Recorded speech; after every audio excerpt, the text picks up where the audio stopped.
In late 2020, Google introduced a significant evolution in its streaming device lineup with the Chromecast with Google TV. This wasn't your typical Chromecast, it was a fully fledged interface with a remote control, transforming this streaming experience. And now, nearly 4 years later, it's time for us to evaluate where this device has held up, if it has held up at all, and whether it remains a viable option for today's streaming needs. So let's get into it. So most set-top boxes and streaming devices stay out of sight and they stay out of mind. And that makes Google's decision to pair colourful options with your TV all the more interesting. If you plug it in and forget about it, of course, the device itself, no matter what it is going to stand the test of time. That said, this is a big dongle compared to other models, but I guess more hardware is packed inside here compared to older versions. By no means though is the Chromecast with Google TV a big streaming dongle compared to the rest of the market. It's just a little bit less utilitarian and plain, with a sleek, pebble-like design and that big dash of colour thrown in. The colour, that doesn't matter much if you leave it plugged in at the back of your TV, but as someone who normally doesn't care about the remote's colour all that much, I really like that change. It's minimalist, yet functional, featuring that circular navigation pad, volume controls on the side, and the dedicated buttons for YouTube and Netflix. Those were a little bit confusing.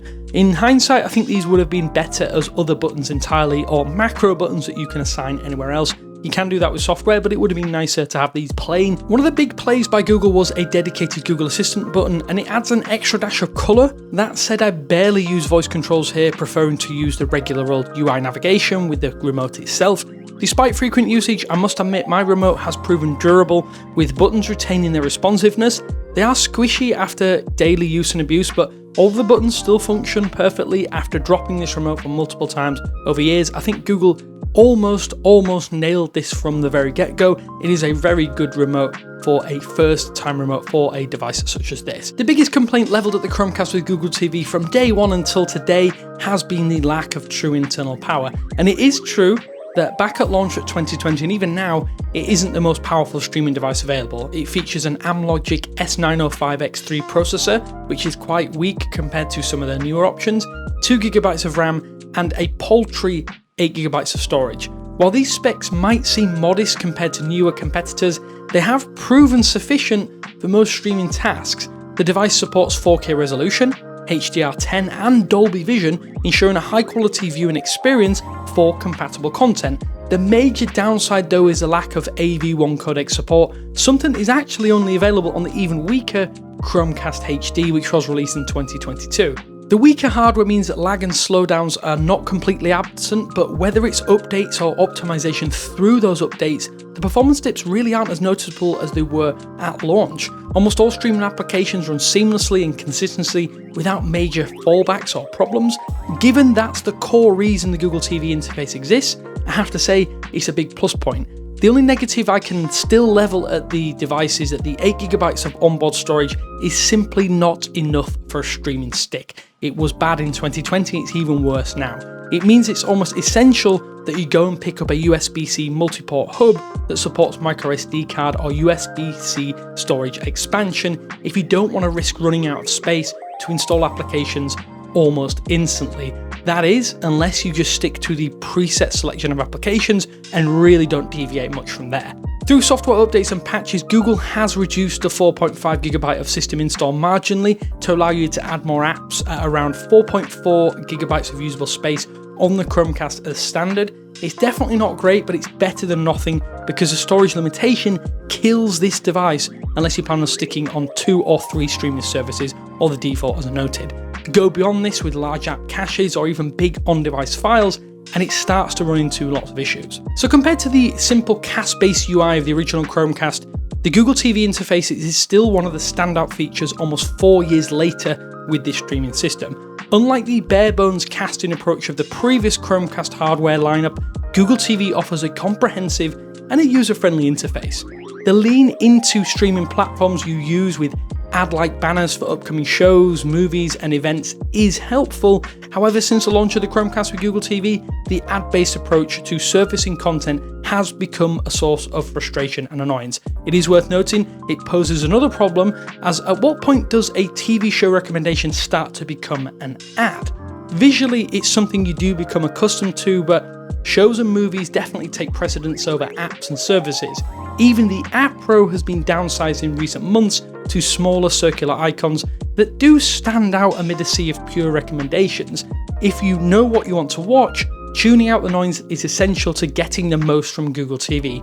As is the strength of Android TV though, you can choose a third-party launcher if things get overbearing. At this point in time, I probably would say I do highly recommend it. Despite the pain points and the obvious ad-laden frustration, system navigation remains smooth though, and the interface is overbearing, but it is intuitive. It provides easy access to a massive library of streaming apps and services, and despite extra pitfalls, Google's emphasis on those aforementioned personalized recommendations and content aggregation from various localized streaming services remains a significant advantage over others.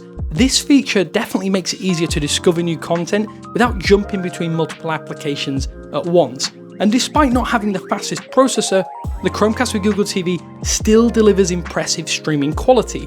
The 4K HDR content that I've watched looks exceptional on a variety of TVs, and especially on OLED screens, it's vibrant and sharp. Buffering issues are rare, so long as you have a stable internet connection.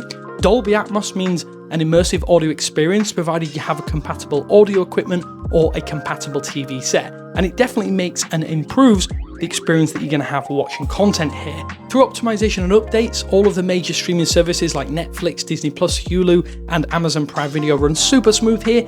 Even third-party applications and lesser games perform adequately, although more demanding applications can quickly reveal the device's hardware limitations. Regular software updates from Google have improved and maintained performance and compatibility with new services, so all in all, it is a big plus 4 years on. Fast Pair is one of those features that's been added with recent updates. It's really great for connecting your earbuds or headphones directly to your TV, and it was sorely missing back at launch. Tying everything as well to your Google account is really good for manageability and curating things like watch lists that actually build and evolve as you use this hardware. In theory, the more you add, the more you rate, and the more you interact, the better the Google TV interface should be for your taste, despite some of the complaints. You can also add content to your watch list from the home screen pretty easily to help build up a picture of your interests over time, therefore improving the experience. Since launch, the built-in Google Assistant has proven to be a really valuable addition, allowing for voice searches and control that otherwise would require lots of extra button presses. It's a little slow at times to react, but it is fast and accurate once it has recognized the command. We're really interested to see just how Gemini might be integrated to this hardware later down the line, because new functions using voice commands haven't really been forthcoming even since launch. That said, you can use the remote or compatible smart speakers to do things like search for content, control playback, or even manage your smart home devices linked to your Google account. The voice recognition is genuinely accurate, making it a convenient feature for hands-free operation if a little slow. As I said, it could be a little faster, but overall it's useful and most importantly functional. At this stage, how long that will be though remains to be seen. When we look at the rest of the landscape, compared to competitors like the Amazon Fire TV Stick 4K, which seemingly gets an update every 6 months, the Roku Ultra and the Apple TV 4K, the Chromecast with Google TV can really hold its own despite its lesser specifications. As of 2024, the Chromecast with Google TV remains competitively priced at $49.99, and frequent discounts and bundles have made it accessible to a much wider audience. While newer models and devices with higher specs are available out there, the Chromecast combination of features, the impressive performance despite its specifications, and its price make it an easy recommendation despite some of the perceived foibles and complaints. Like a lot of Google products and services, limited resources really have not been a hindrance when they feel like there should be a long-term roadblock or something that causes problems later down the line. Since launch, I've used the Chromecast with Google TV every single day on my office TV, almost without fail. I've grumbled about it, but it has aged way better than it ought to have done. You could argue that this is just a streaming stick at the back of your TV, and I think that's a fair comment, but it is super impressive to see a product that is perceived as weak and maybe not going to lasting as well as it does. And of course, longevity matters on a device that you use daily. To be completely honest, I really did expect certain design and hardware decisions to catch up with this particular hardware, and I'm genuinely pleased to say that no such issues have been forthcoming. From day 1 to day 1400, things are really great, and that's not something you can say about lots of other Google products. The sub $50 asking price just makes that all the more impressive. I want to ask you though, have you used the Chromecast with Google TV? Share your experiences with me in the comment sections below and let's start a conversation about what seems to be an enduring streaming device. Thanks to our channel members on screen now as well. We love you guys. Cheers for tuning into this retrospective of the Chromecast with Google TV 4K, and I will speak to you later.